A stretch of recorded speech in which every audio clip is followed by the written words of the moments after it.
Hi, mine fans. It's Ross, your one-legged miner. If you see green behind me, it's because we're not at the Tecopa mines. We're traveling on vacation, the mine dogs and I, to acquire some more artifacts and tour a couple other mines and just see a bit of the country. So we went out to Silverton, Colorado, and visited the Old 100 mine, which was a historic mine started back in 1877 by three brothers named Nygold from Germany, who came over, found some wonderful gold ore way up at the top of a mountain, and did pretty good with it for a while, but lacked the funds to really improve the mine as they thought it needed to be done. So they sold it, and a couple of other owners worked it off and on until the early 1970s, and it became a museum, much like mine today. Their museum has a train and some working power tools, and we had a nice time of it yesterday, but don't take my word for it. Take a look at some of the video clips we shot here. So we're going in on the tour here with Rick, our tour guide / ex-miner, and somebody you haven't seen in a while. Turn around, somebody they haven't seen in a while. Y'all know Linda here, who's been out at the mine for quite some time, and she came out here to join me for this one, and we'll be checking the tour today.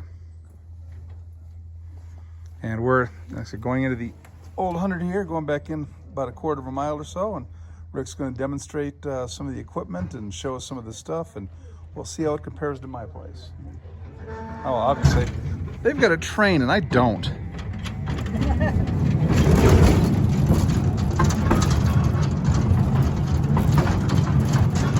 Everybody's got a train but me.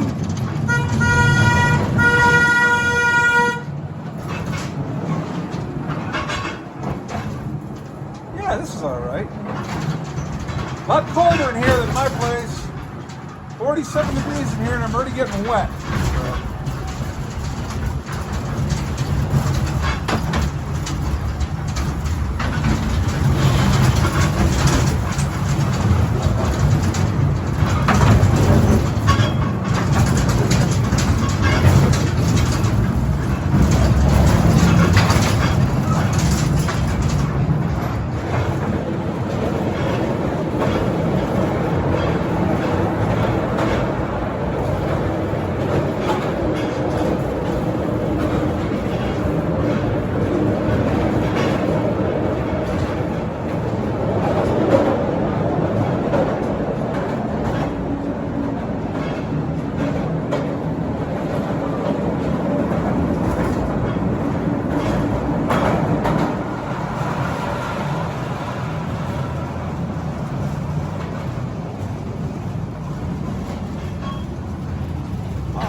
This is what it's supposed to look like.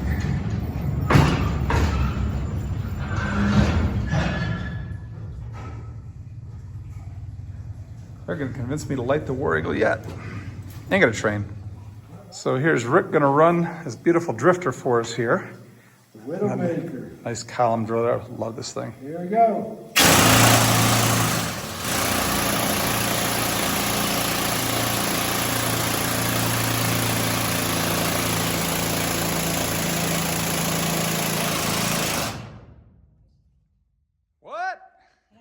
That drill was loud, but I love it. I want to set up like that here. And God willing, the creek don't rise and the money comes in, we'll have one. Hopefully sooner rather than later. But there's more here. So running the jack leg for us, which is like...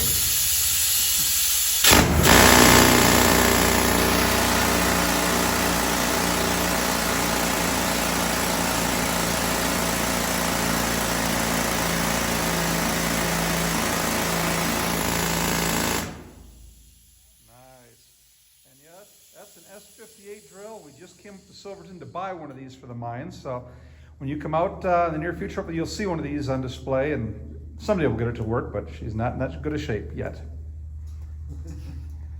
So this is for drilling drift rounds, of course. It's for going straight in. Well, we got guys above us that are taking the vein out going upward. They use this screen machine called a stoker. He also showed us a really nice slusher. a smaller one than they would have used in the mine, but yeah, they're cool. I want one too.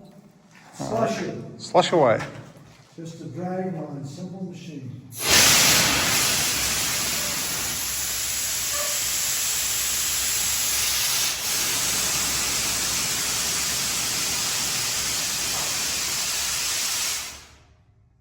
Nice. Yeah.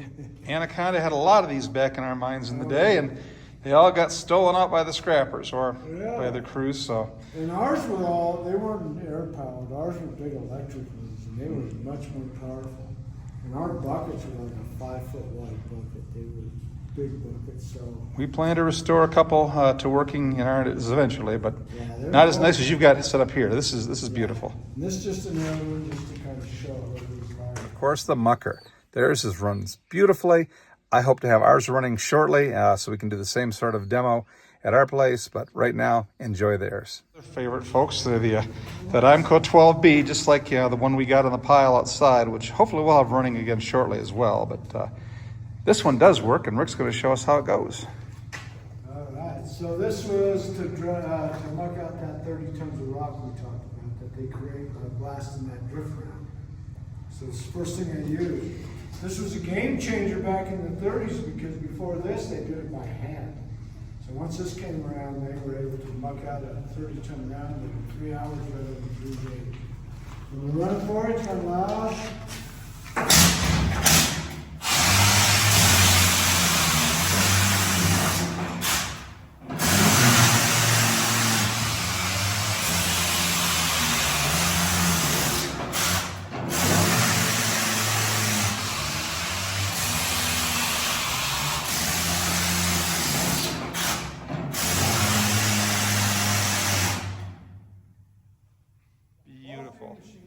At the end of the day, it was a relatively short tour compared to ours, but it was definitely informative.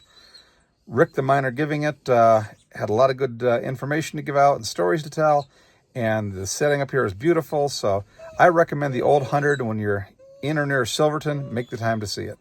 Tell them Ross and the Mine Dog sent you. Now, before we go, though, I would be remiss if I did not recommend the San Juan County Historical Museum, also in Silverton. They've got probably one of the best mining museums I have ever seen as far as artifacts and equipment on display. It's like they've taken an entire mine repair shop and reassembled it in their museum spaces. They have got so much wonderful equipment there. It is incredible. The nice lady running it told us that when the mines closed, they gave all the stuff to the museum, and a lot of local miners gave their stuff there.